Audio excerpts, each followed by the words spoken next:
Hello there. I hope that you are safe and well. Today is a very exciting day because we are continuing our 4-part series of transformational change. This is obviously a monumental time for all of us regarding change and the need for transformational change. We've kicked off our 4-part series last week with part 1, individual transition and change. In this video, we will address part 2, steps to developing an effective change leadership strategy. And then next week, we'll address the pitfalls to avoid in leading change successfully. Lastly, we will address in that 4th week the ways to increase change maturity throughout our organizations. So today's topic is very important because any change management starts with a change strategy that comes from leadership. If the change strategy is faulty, any attempt to effectively manage that change will encounter problems. The change leadership strategy is the foundation of the house that is built through change management. If you've ever seen a structure built before, then you know that a faulty foundation will lead to critical problems throughout the building of that structure. So there's 9 very important elements to address when developing the change leadership strategy, and we're going to get into those right now. So number 1 is understanding your burning platform. That's the reason why you need to make that change happen. Understand the burning platform and, metaphorically speaking, how much fire really and truly actually exists. The burning platform is the largest reason for the change. It implies that there's serious danger if that change doesn't happen, and that obviously if it does happen, it's going to be significant benefit. Number 2 is ensuring that the vision and related goals for that change are clear to you and clear to everyone who is going to need to be a support in making the change happen. Borrowing from the wise words of Kotter, there are certain checklists that are needed to ensure that your vision is clear and it makes sense. So making sure your vision is clear and it makes sense includes ensuring that it's simple to understand and it's clearly focused on a specific direction or thing. It is communicable. So that means it's clearly and able to be communicated to others in a way that they easily understand. It is imaginable. It's a believable idea is what that means. If you cannot get others to believe in that idea, then how are you going to get them to participate in it, to support and contribute to it? It takes more than one person to make an organizational transformation happen. And it is desirable. That means that people see what's in it for the organization. And hopefully they see what's in it for them. They can see the benefits. It is feasible. And that means that the vision is doable. So it's not just benefits that are tied to it, but they know you've done your due diligence, you've done your research to ensure that this vision can actually be implemented in a reasonable way successfully. And lastly, you want to ensure that your vision is flexible. A vision is an idea, it's a picture. It's not the implementation itself. So when you're embarking on something new, then you must expect that unexpected to happen. You must anticipate the need to adapt and be flexible.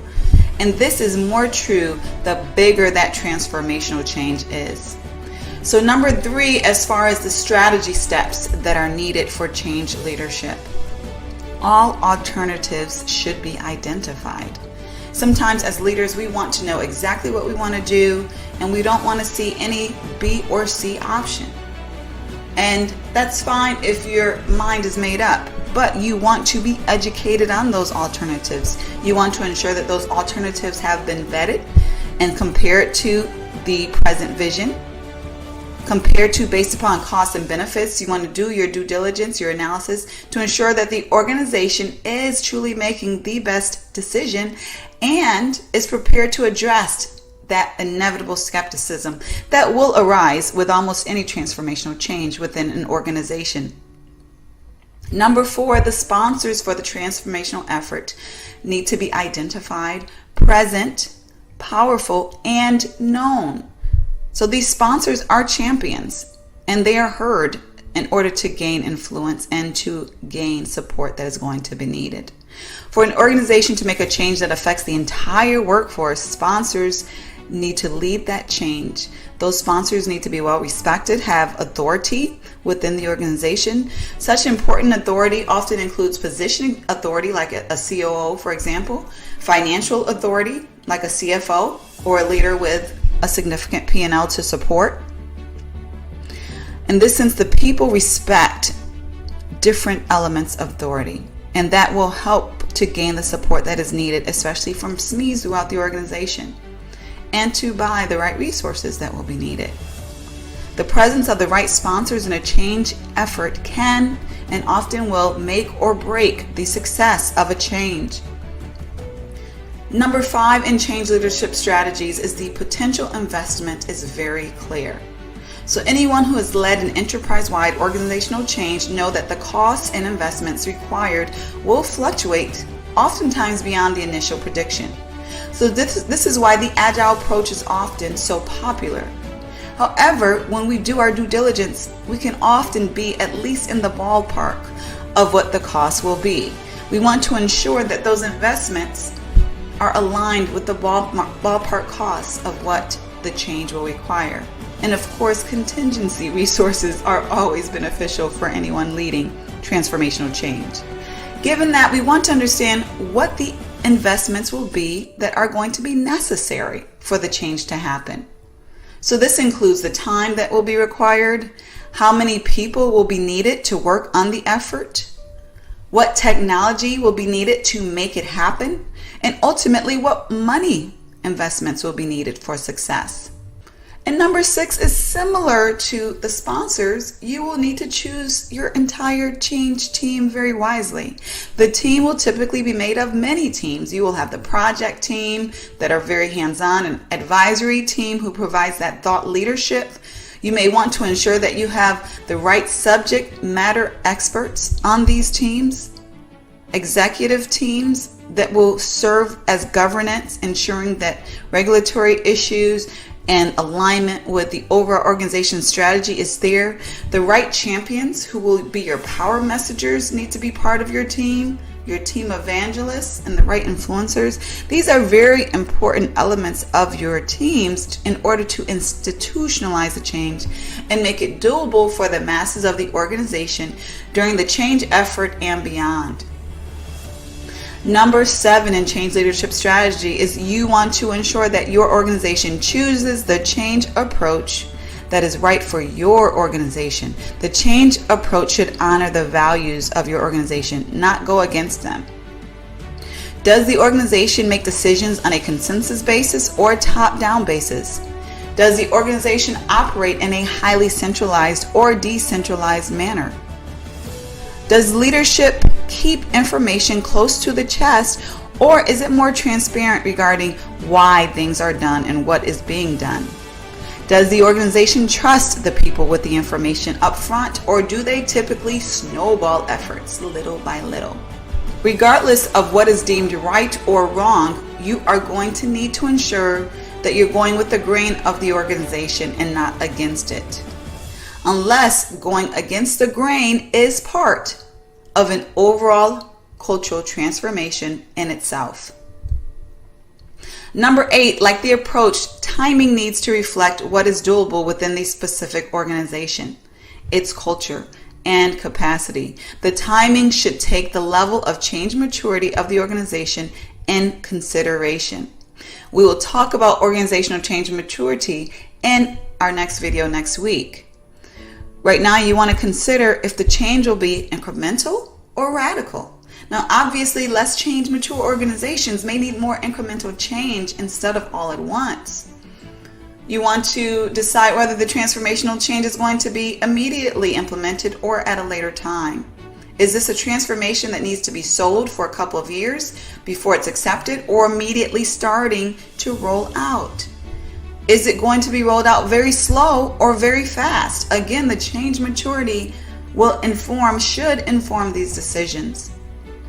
Is the timing going to be flexible and adapt to organizational changes, or inflexible and timelines held regardless of what happens? Some organizations think this way. It's a very difficult way to operate, but this is the cultural values of some organizations. Finally, what will be the tolerance for individual transitioning? How much patience will be given for individuals to adapt attitudes and or new capabilities that will be needed for this transformational direction? These are timing approaches that you want to have clear in your change leadership strategy. And finally, number 9, what assumptions can you make at the front end of the change effort? The more assumptions that you understand about what's going on and what's going to happen, the more prepared you will be.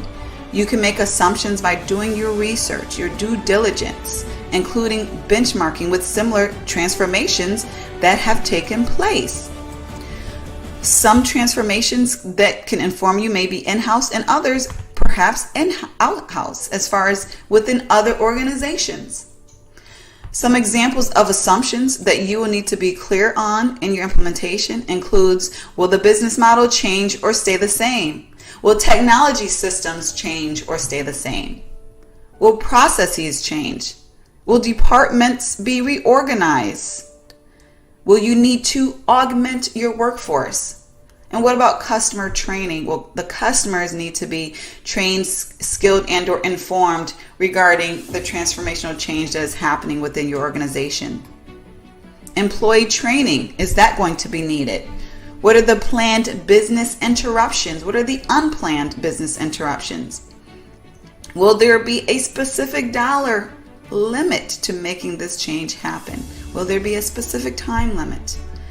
So your assumptions can obviously be endless based upon the needs of your organization, but you do want to be clear regarding what they are. So these are the 9 elements that are necessary for a comprehensive, effective change leadership strategy. To learn more about how to bring change to your organization in an effective way, or to explore the change certification programs for your organization and various classes related to that, check out the more information that is available through the link. You can also, of course, always schedule any time with me. Exploratory session is available complimentary through the links that are available as well. I wish you the best on your transformational change. More than likely you are going through one, just because most organizations are right now, if for no other reason due to COVID. Wish you the best. Share this information with anyone who you believe will benefit, whether it's a colleague or a friend, and have a great day. Take care.